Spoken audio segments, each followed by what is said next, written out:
Thank you. And thanks to the organizers, and thank you everybody for coming here to my talk. I would like to tell you something about ill-posedness of the isentropic Euler system.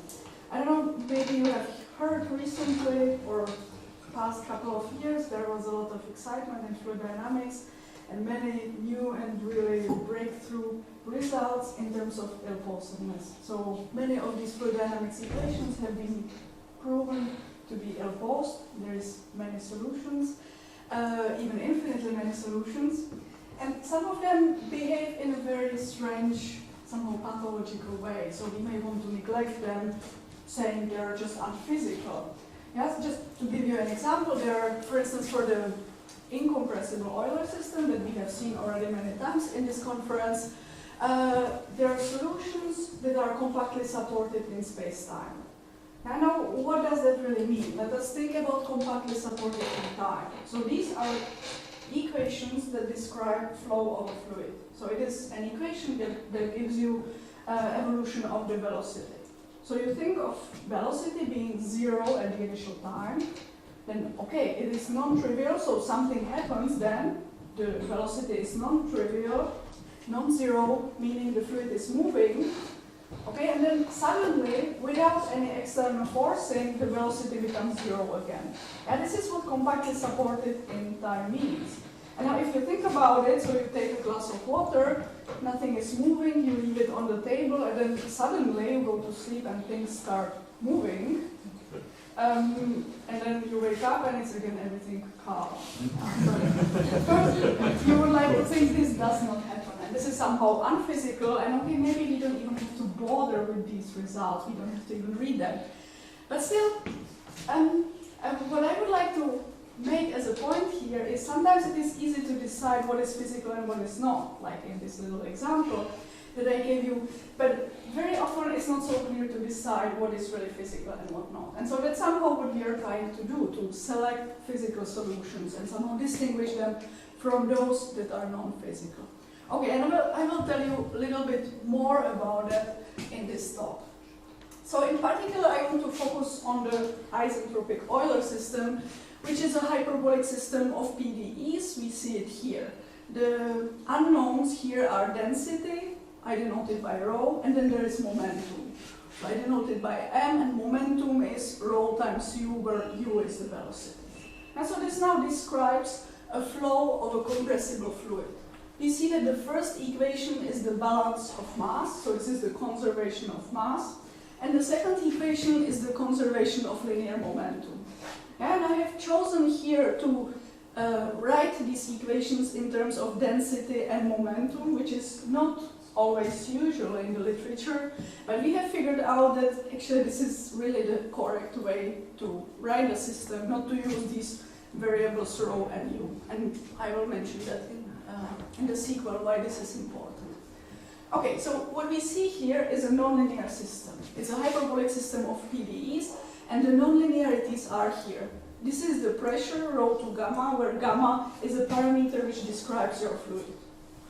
So it is the so-called adiabatic constant, and it should be bigger than 1. And somehow for the physically interesting fluids, it should be close to 1.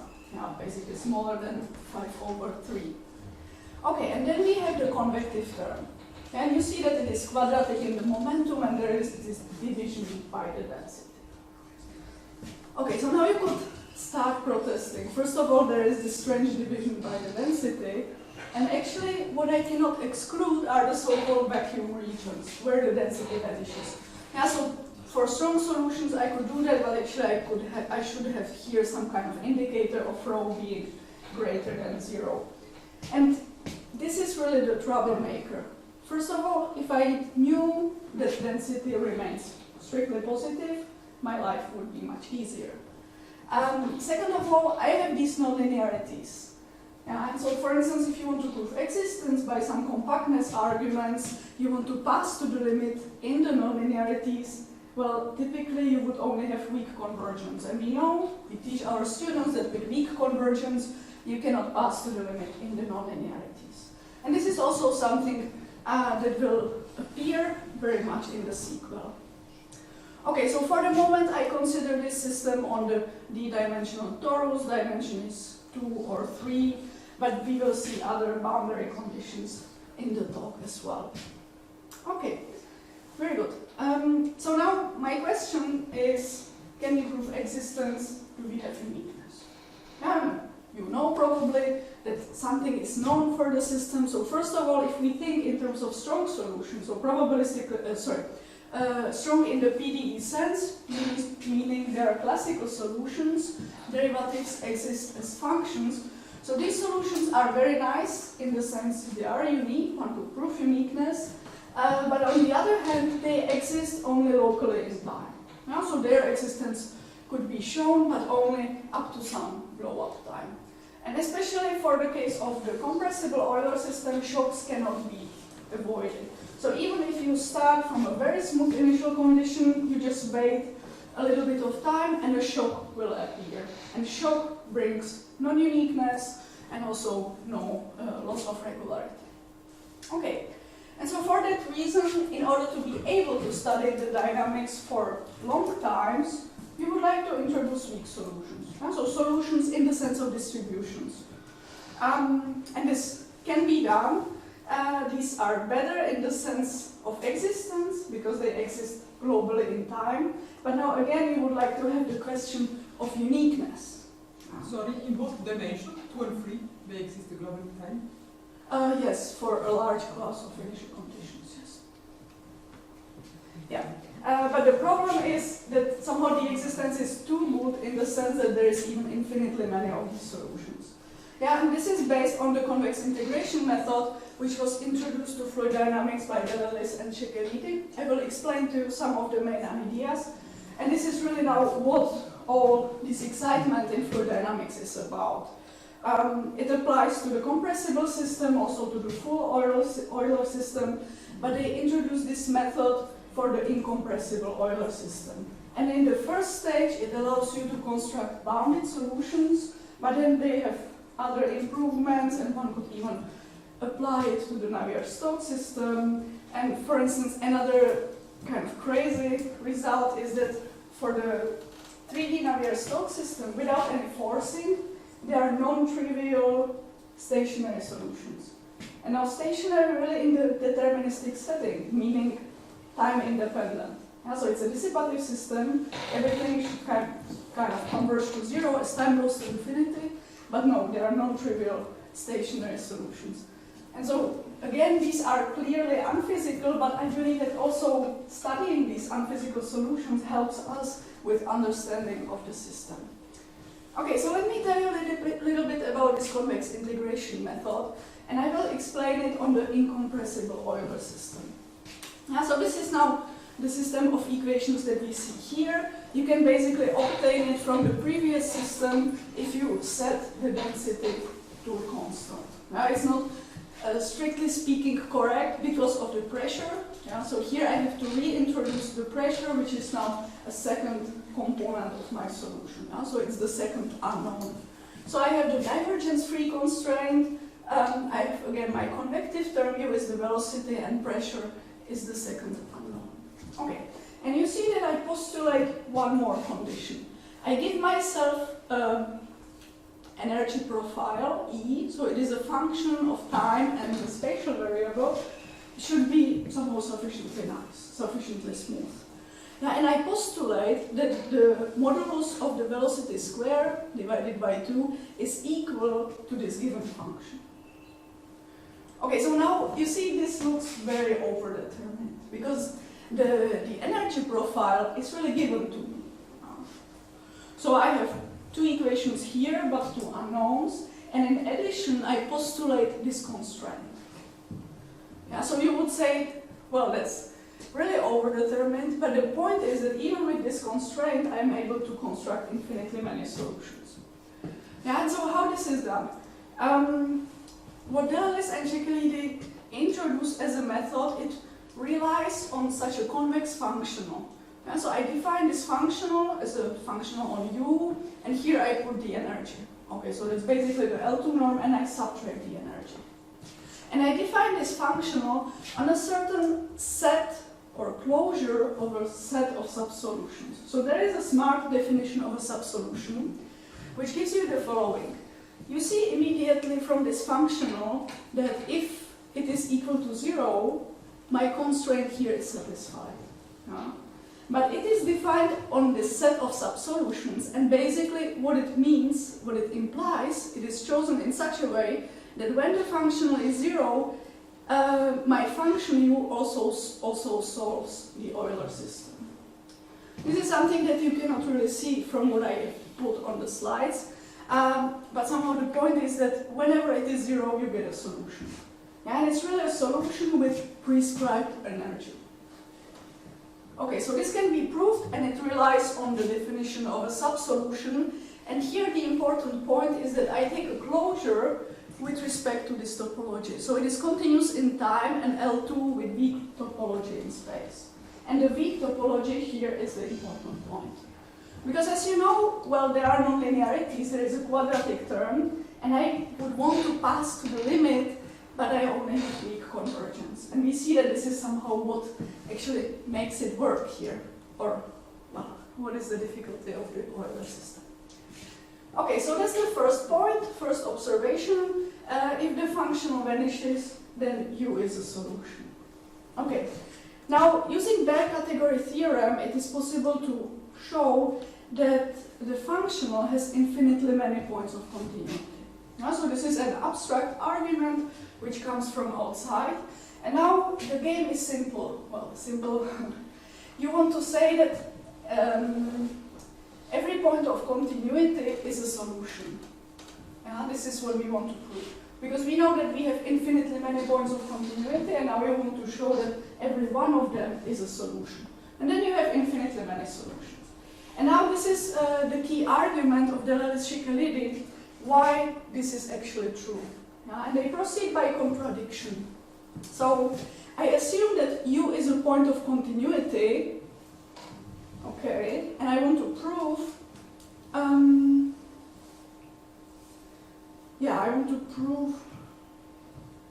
that it has to satisfy this, that it has to be a solution.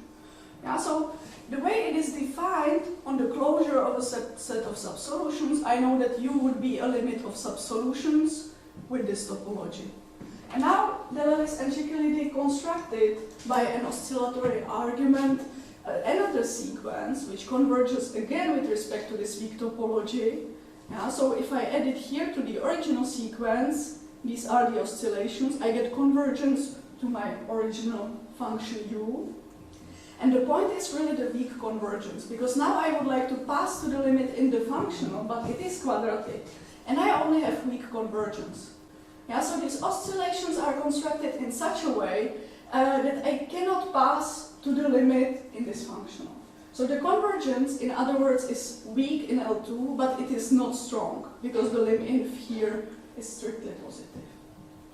Subsolutions is in which sense? I mean, you have the inequalities where in the among the equalities written above. So.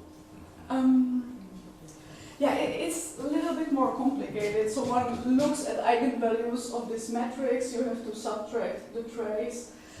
It's a smart way of formulating that.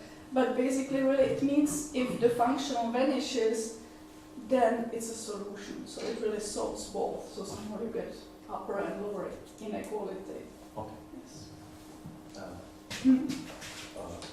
So if it vanishes, it's a solution, but that also means that it corresponds to a given energy profile. Yes, exactly. So basically the integral is zero identically somehow.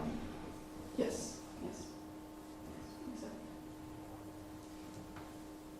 And so the point is that I have here only weak convergence, and so I'm not able to pass to the limit in the functional, and therefore it gives me a contradiction with having the continuity. Here, having the continuity. So the key is really the oscillatory lemma. Another point that you use is the quadratic nonlinearity, and you use the point that this quadratic nonlinearity is very much related to that one, namely to the trace here, and that's why everything can be somehow put together and works. Okay, so now you see that it's really, you can do pretty much anything, right? Because you can prescribe energy, you can start with something which is 0 at 0, but then it could increase. So this gives you the compactly supported solutions in time, for instance. Yeah, but another solution would then be U identically 0. So this is already what gives you non-uniqueness, and you can then look at the set of initial conditions for which you have non-uniqueness, etc. Many things can be done. So we have also looked into this for the isentropic Euler, and since this is a SPDE conference, I thought we should have at least one slide with some stochastic noise. So here, actually, we also get a rather surprising result. We look at the isentropic Euler that I have shown you before, and we include some stochastic perturbation on the right-hand side. Here it is either what corresponds to the so-called additive noise. Here there should be always multiplication by the density, or it could be a linear multiplicative noise. And so W would be a Brownian motion. And again, the question is, what about uniqueness, or what can you do? And so the result is the following. We take some nice initial conditions, and we construct a sequence of stopping times. They are strictly positive, they converge to infinity almost surely. And the system has then infinitely many solutions, but they are probabilistically strong. Now this is somehow the puzzling part, because typically in SPDEs, at least in my mind, it used to be like that, right? You have pathwise uniqueness, and only then you can have probabilistically strong solutions, or this is somehow the relation, but these two notions are of course not equivalent. And here we really have infinitely many solutions that are progressively measurable, or in other words, adapted to any given Brownian motion.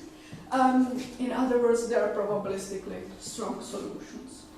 And actually, so here the strange thing are the stopping times, but this can be improved, and there is a recent paper of Eduard Feyreisel and Franco Flandoli, Elisabetta Chiudaroli, where for the full Euler system, okay, the noise is different, but still they are able to have the same result without any stopping times. So that's even then better. Okay, what I should also mention here, to compare these two papers that I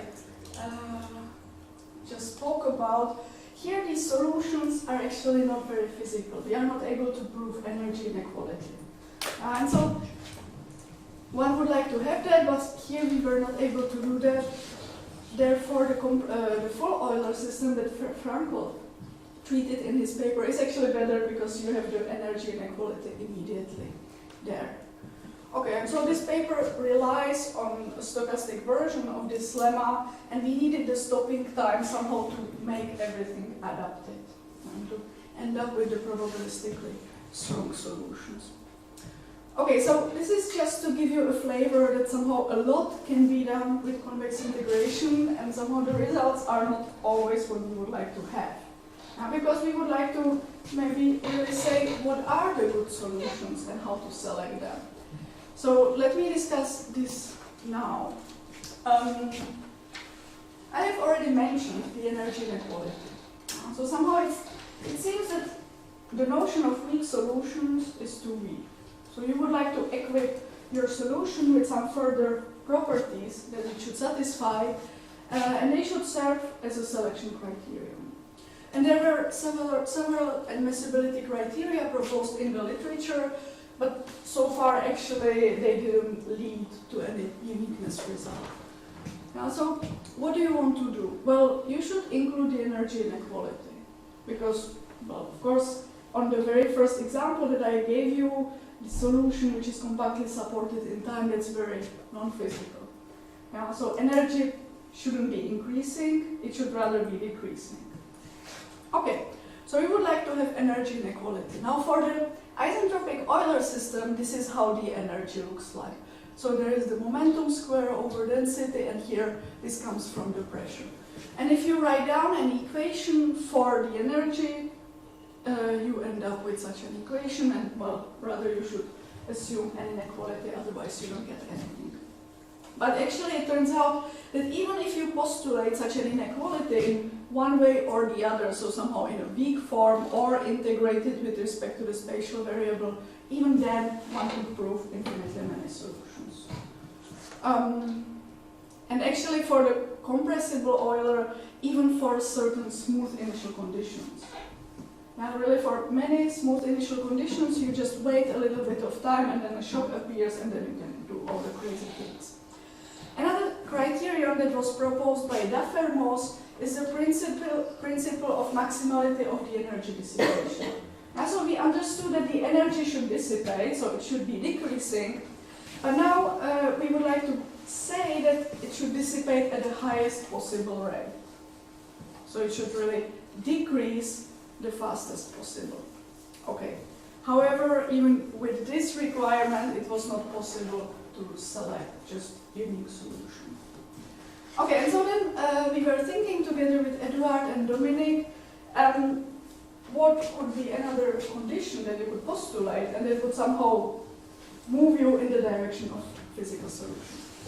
And this is the so-called semiflow property. If you think about it, this is really a physical property which is implied by uniqueness. So if you have a uniqueness for some system of PDEs, for instance, or some dynamical system, that means for every initial condition, you have just one trajectory.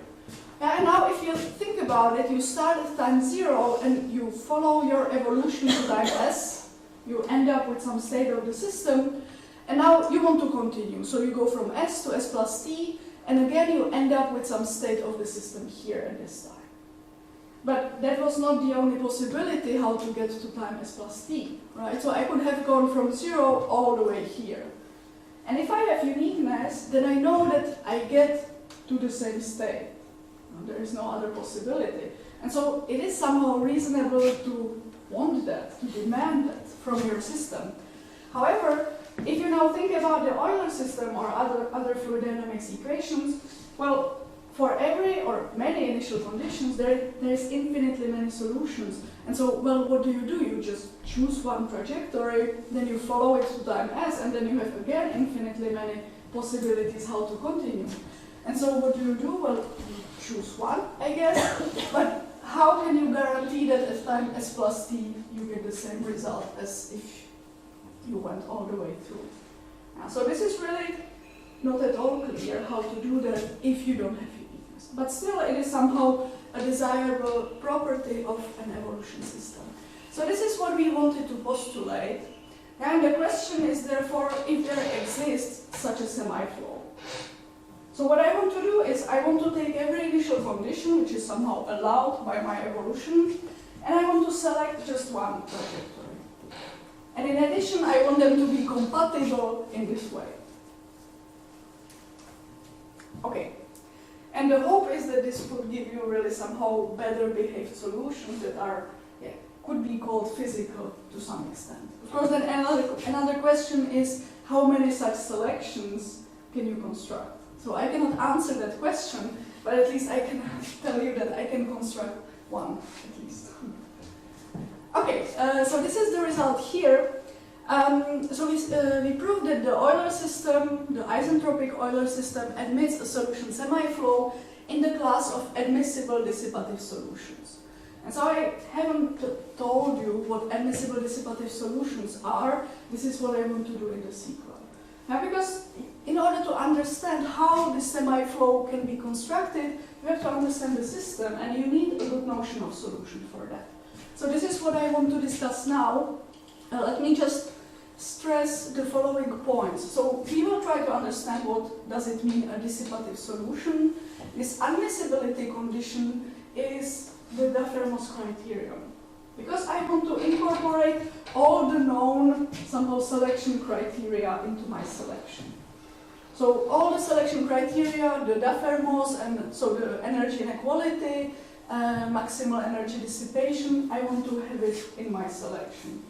So at least I know that according to the state of art of the current knowledge, I have really the best physical solutions. Okay, so the physical relevance is then justified through the following points. In particular, there is stability of strong solutions. So if the initial condition admits a strong solution, which is unique in the class of strong solutions, actually I have also weak strong uniqueness for this notion of solution, and as a consequence, such a solution would always be selected. So that's reasonable, right? Because if there is a nice solution, you want to have it. That's the good solution. You don't want to have any other crazy convex integration solution there. So this follows really from weak-strong uniqueness principle for this notion of solution. Okay, so that's good. Then I have the maximal dissipation of energy. So this is the Lafermo's criterion. That energy is dissipated at the maximal possible rate. And that's the word admissible here. What we also have is stability of stationary state. This is also something you would like to have, because, well, if at some time capital T, your density becomes constant, so constant in spatial variable, and the momentum becomes zero, well, that's a stationary solution to my system, so I want to stay here. I don't want to jump away from such a solution, I want to keep it. Yeah, and this is a consequence of this admissibility condition that we do here. Yeah, so whenever such a stationary state is reached, we stay there. Okay, and finally, we can say that these wild solutions that are constructed by convex integration are ruled out, at least to some extent.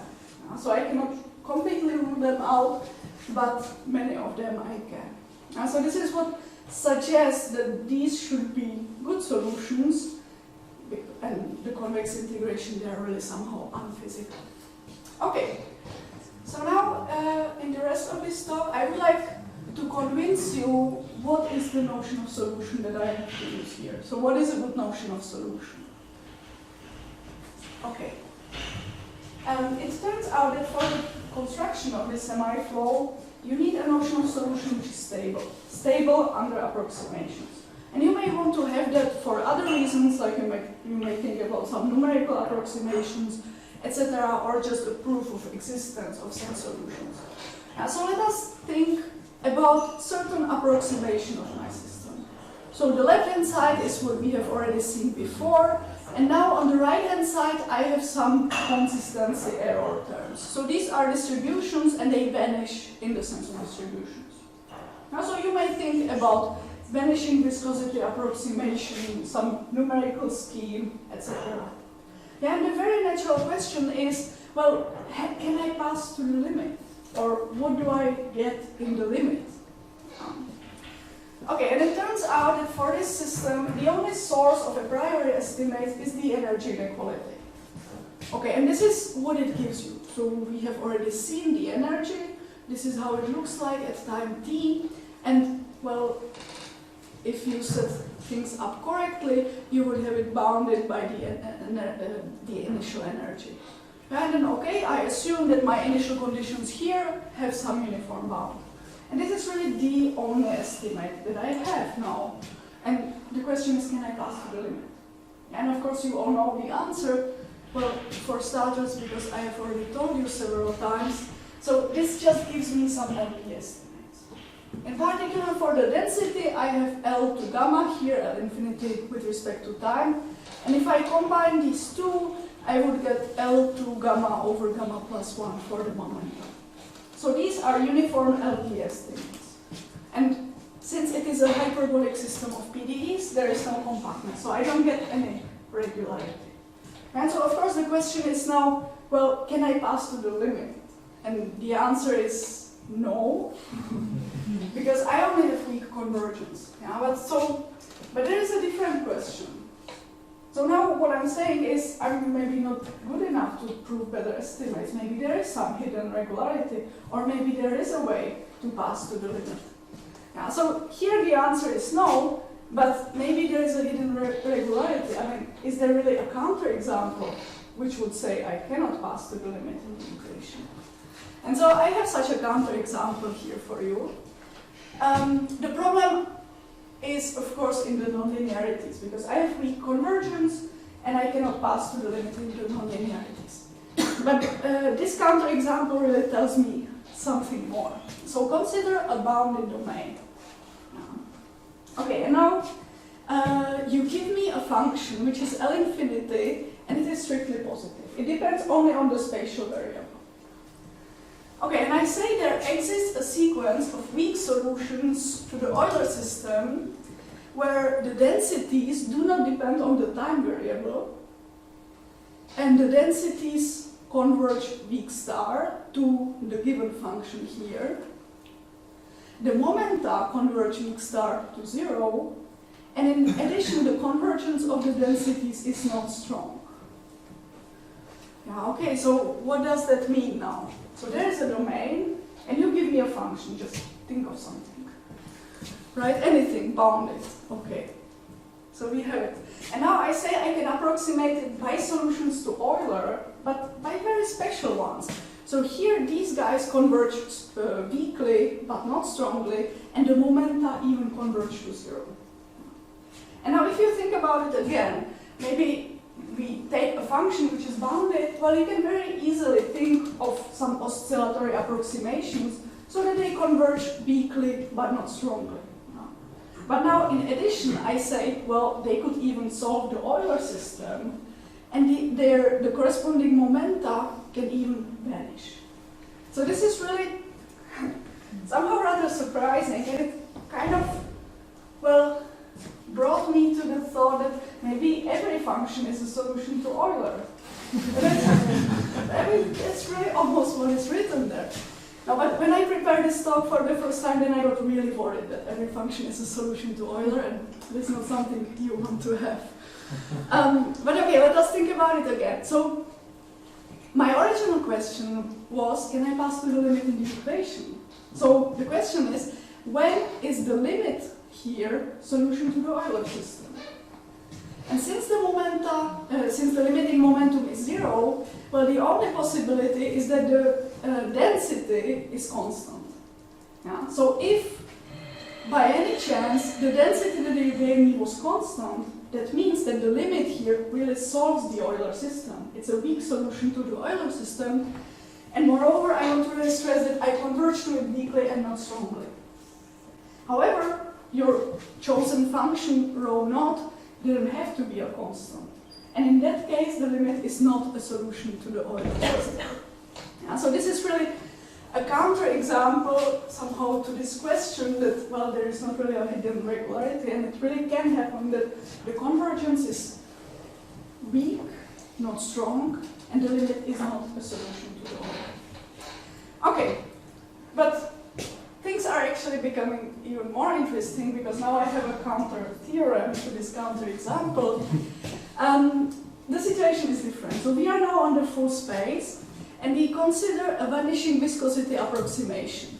Here, vanishing viscosity can be again replaced by other consistent approximations, but the point is what I really need here is some kind of energy inequality for the approximations. Okay, and I assume that the approximate solutions converge weakly, so in the sense of distribution.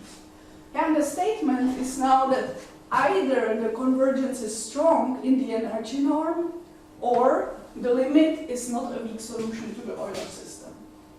Okay, and so this is somehow a strange result, so let me explain what it means. So what are the possibilities? What can happen? I have functions that converge weakly. So then either they converge strongly, in that case we are here, or they don't. And then if they don't converge strongly, then either the limit is a weak solution, or it is not. And you see that the case when we have a weak convergence to a weak solution cannot happen. And this is precisely what happened on the previous slide, right?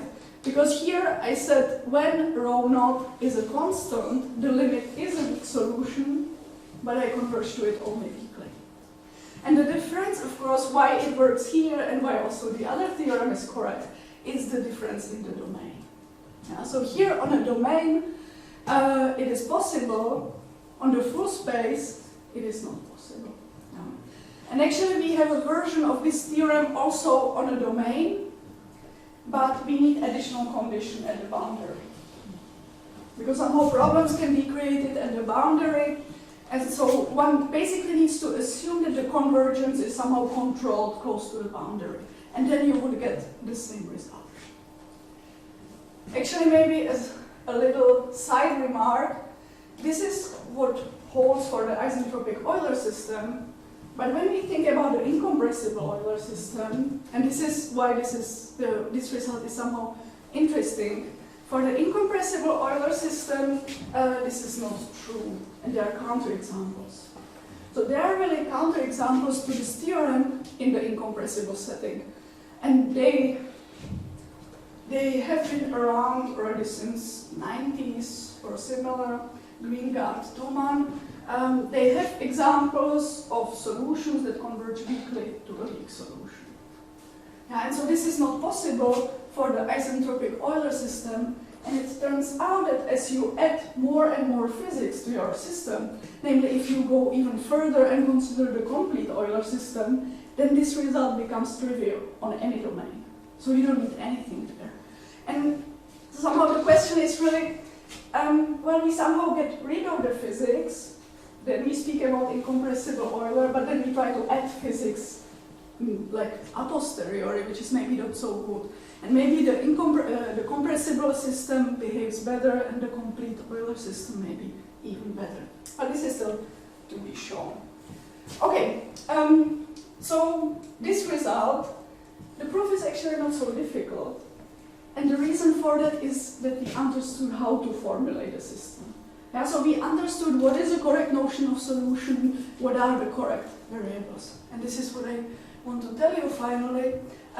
So we are led to the notion of dissipative solution again. You remember this is the notion of solution that we were looking for in order to construct the semiflow. And somehow it turned out that as we were working on the semiflow, we also realized it helps us to prove this last result. So the dissipative solution solves the following system. The continuity equation remains the same. Now you remember I need somehow stability, so I need a notion where I can pass to the limit. And here in the balance of mass, there is no problem because everything is linear. So you can just pass to the limit with weak convergence, you don't have any difficulties. Now in the momentum equation, we have seen there are the problems because there the nonlinearities appear. Okay, and so what we do, it may look like a very cheap trick. So you want to pass to the limit in the nonlinearity, it's not possible, so you just put some error terms on the right-hand side. But I want to stress that once you start doing this, you have to be really careful again that not every function solves this Euler system.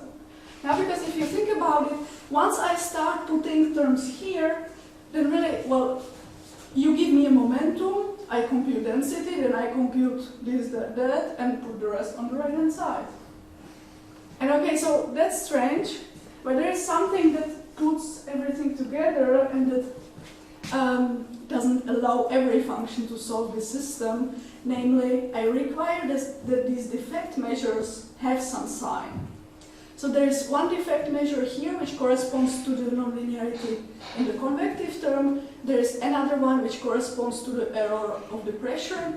And both are L-infinity functions with respect to time, as we see, and they take values in the space of measures. And here the measures are scalar value, they are non-negative, and here positive semi-definite matrix valued measures. And it is precisely these signs that you wouldn't get for every function m and rho that you just try to plug in there.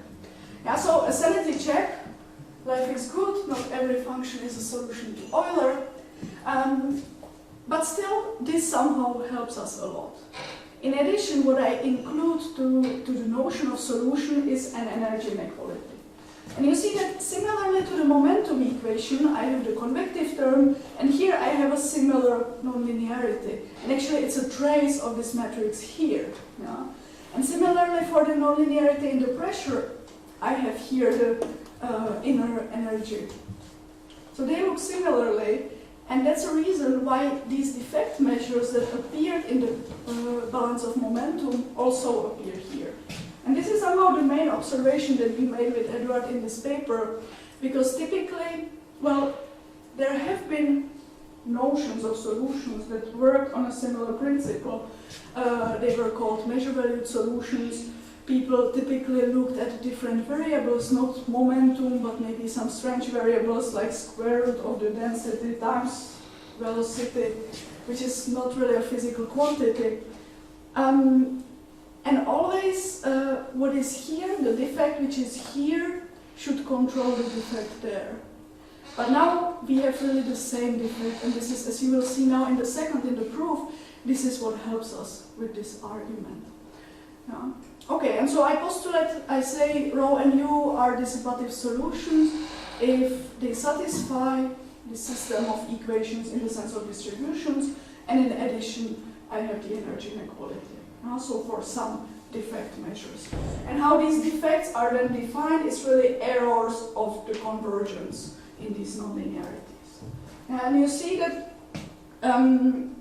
here, this is the key point why I get the positivity here and there, because of the convexity of this function.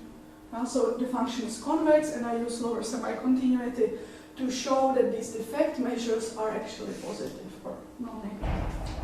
And this is the reason why it works. And now I can really tell you in few sentences how to prove this theorem, that either the convergence is strong or the limit is not a weak solution. Now, so what I want to prove, I assume that the limit is a weak solution, and I want to prove that then the convergence is strong. And it turns out, well, that it's not so difficult, because the limit is a weak solution, meaning the right-hand side here is 0. There cannot be any defect. Okay, so I have divergence of something is equal to 0. This is now an equation in the sense of distributions, and you would like to say that, okay, then the defects are 0. But you have to be careful, because equation of the type divergence of something equals 0, this is what the convex integration is about. And this is where they are proving infinitely many solutions.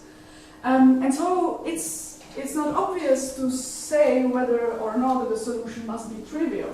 But here it is true, and the reason for that is again the positivity of the defects. In other words, you can take a particular test function, integrate by parts, and then use the fact that these are finite measures and that they have a sign. And this allows you to conclude that the defects must be 0, and as a consequence, you have also 0 here, and therefore you get convergence in the energy norm. Because it just tells you that you were able to pass to certain LP norm, and therefore the convergence must have been strong. So once you understand the system in the right way, the proof really isn't so difficult. Okay, so finally I would like to close with the semiflow selection. So what we have understood so far is that the notion of dissipative solution is stable under approximations. And this is really what we need for the semiflow selection. Another point, what we need to understand is what information do you need in order to start the system? You need initial conditions, of course. And now you have an equation for the density and for the momentum. But the question is that enough? Does this really give you all the information you need in order to run the evolution? And it turns out that it is not enough. So we need to include a third variable here in the selection. So even though we have equation only for density and momentum, we have to include a third variable, which is energy, and this is how it looks like. So this is basically, this then satisfies the energy inequality. And it has to be included as a third variable, otherwise you don't have all the necessary input to start a system. Okay, so this is how the energy looks like, and it's really what we have seen on the previous slide in the energy inequality. Okay, and so once you have this, you would like to postulate all these physical properties, namely the maximality of energy dissipation. So this is our admissibility condition here, which I define as follows. I take two solutions and I say that one is smaller than the other if the energy is smaller for all times. Now this may look strange, and I agree, because it seems that many of the energies are not comparable, right? Because I really want them to be ordered for every time. But it could happen that first one is bigger and then the other one. So in that case, these solutions are not comparable. But it somehow fits to the selection that I will discuss in a second to really have the condition written in this way. And so then our final solution, which we select, is admissible, namely it is minimal with respect to this relation. Okay, and so now you would like to do the selection. And actually this goes back to the method of Krylov on doing Markov selection. Now to the deterministic setting, it was then brought by Georges Cardona and Kapitansky, and they realized that you don't need to do this on probability measure in order to construct Markov selection, but you can also do this just on the trajectories and construct a semiflow selection. So we apply their method, and it relies, similarly as the method of Krylov, it relies on a subsequent minimization or maximization of a sequence of functionals. Now, so they take the following form. You see that with respect to time, it's the Laplace transform, and then I have some functional f on my state space where I plug in the solution evaluated at time t. And I need many of these functionals, namely I need that they separate points.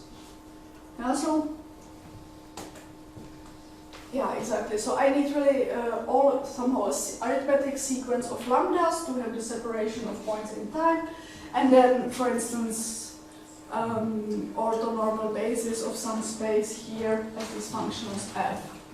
Yeah, and now I take one after the other and I minimize or maximize.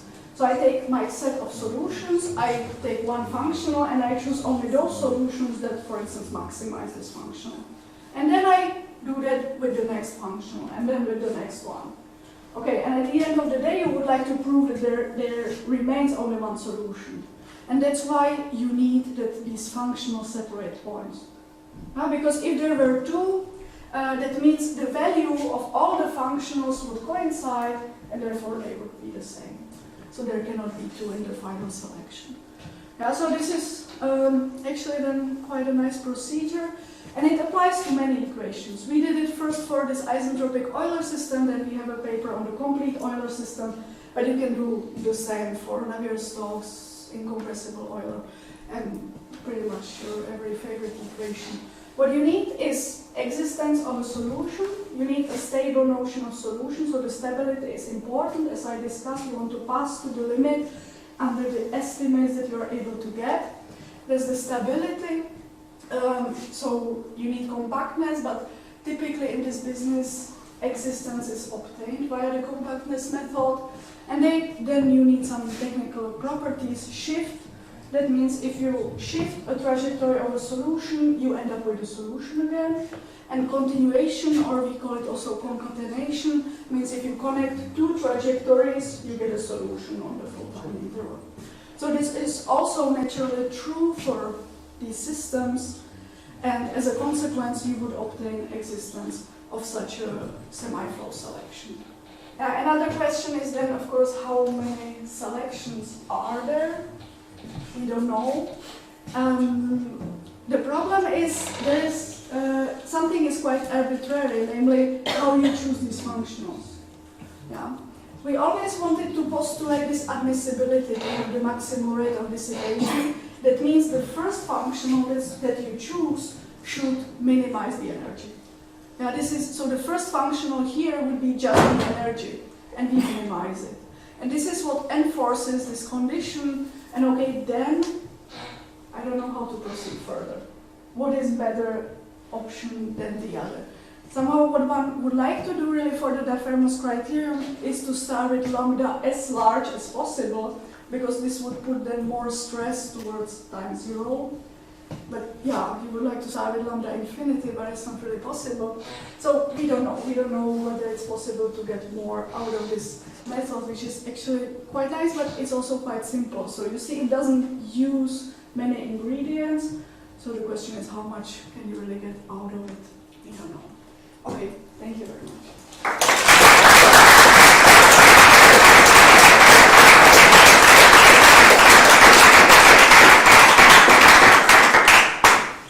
Thank you very much, Martina.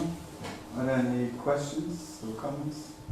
Do you think there could be some kind of noise which can help for uniqueness? Maybe not in your noise, but some other noise. That's maybe a question for for the audience. I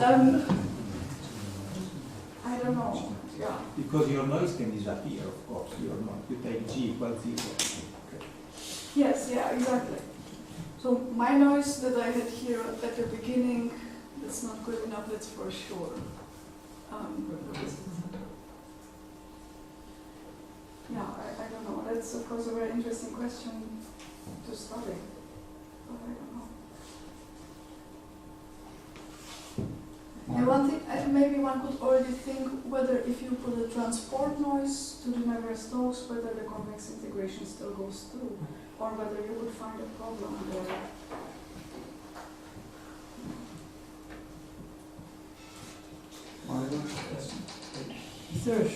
Can you give a short idea of why do you have strong solution in the probabilistic sense with convex integration? If there is some. Basically, so we follow this argument for the compressible setting.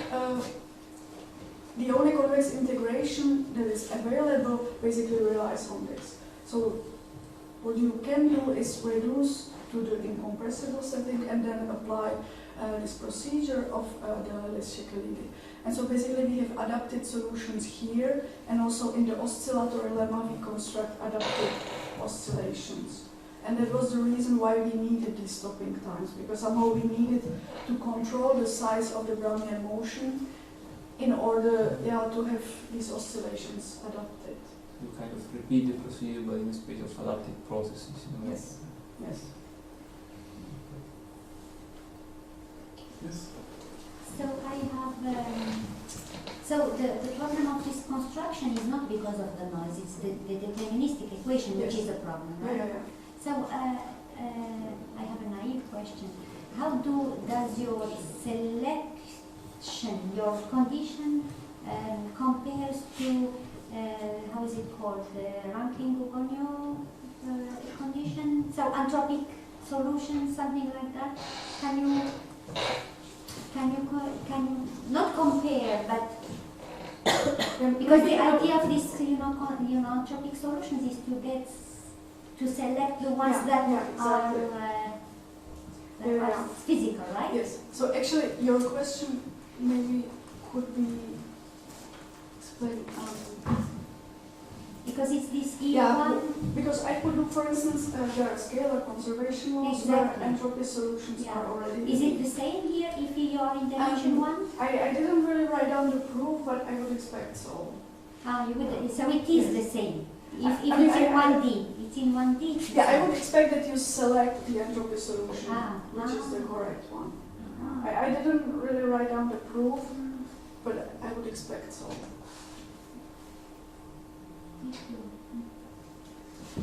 More questions? No? Okay, let's thank Martina again.